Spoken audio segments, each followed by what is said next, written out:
Պարոն Փաշինյան, նորից պետք է անդրադառնամ Գագիկ Ծառուկյանի ձերբակալությանը,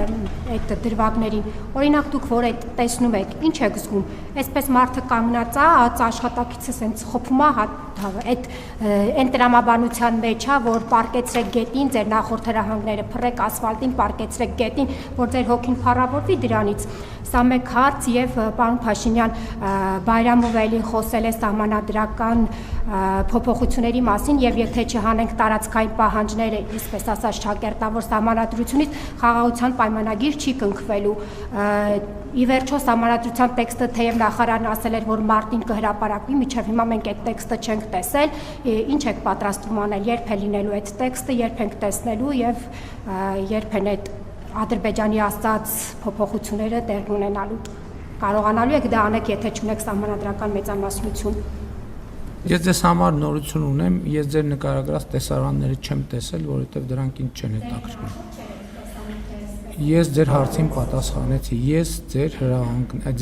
ձեր նշած տեսարանները չեմ տեսել, ընդհանրապես գաղափար չունեմ, թե ինչի մասին եք խոսում, դրանք ինձ հետաքրքիր չեն։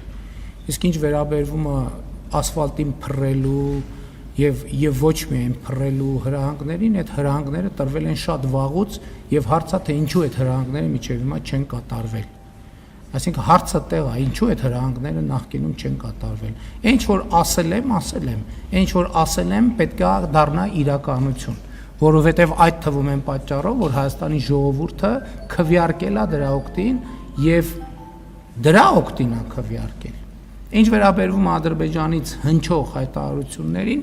մենք շարունակելու ենք աշխատել խաղաղության հետագա ինստիտուցիոնալացման վրա եւ ես ասել եմ, որ նախկինում էլ ասել եմ, հիմա էլ ասում եմ, մենք արտաքին քաղաքականության ոլորտում Հայաստանի ներքին կյանքին վերաբերող հարցեր չենք քննարկում, սահմանադրության փոփոխության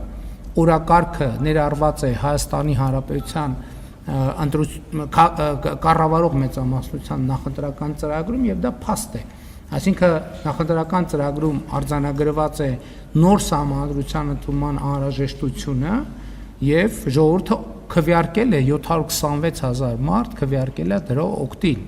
այլ բան որ խորհրդանում ուժերի հարաբերակցությունը զուտ սովորական սահմանադրության փոփոխության տրամաբանությամբ այնպիսին չէ որ դա մեզ հայտնի մեխանիզմով իրականացվի, բայց այդ օրակարգ կա, դա նախընտրական պարտավորություն է, մենք պետք է դիրքավորվենք, վերլուծենք իրավիճակը եւ դիրքավորվենք այդ թեմայի շուրջ։ Կհրապարակենք պատե առիթով։ Դե այն ժամանակ ինչ հապաղումը նրանում էր, որ քաղաքացիական պայմանագիր կուսակցության վարչության անդամները, երբ որ մենք քննարկում ունեցանք, նրանցից շատերը ունեին առաջարկներ եւ մենք հասկացանք, որ այդ առաջարկները, քանի որ նախընտրական շրջան է մոտենում, հանդարտ աշխատանքային պայմաններում չենք կարողանալու քննարկենք եւ որոշեցինք, որ առաջարկների ժամկետը հետաձգենք մինչեւ ընտրություններից հետո, որպեսզի այդ առաջարկները հանդարտ պայմաններում կարողանանք քննարկել, չստացվի, որ առանց պատշաճ քննարկումների ներթիմային ինչ որ տարբերակ է հրապարակվել։ Հիմա այդ ժամկետը առաջարկների ներկայացման սպառվել է, առաջարկները քննարկվել են, վերջին անգամ, երբ որ մենք խոսում ենք, մի առաջարկ է, եթե չեմ սխալվում, մնացել, որի շուրջ պետք է որոշում կայացնենք, որից հետո կհրապարակենք տեքստը։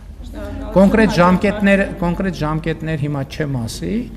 նկատի ունեմ, բայց մինչև տարվա վերջ կհրապարակենք։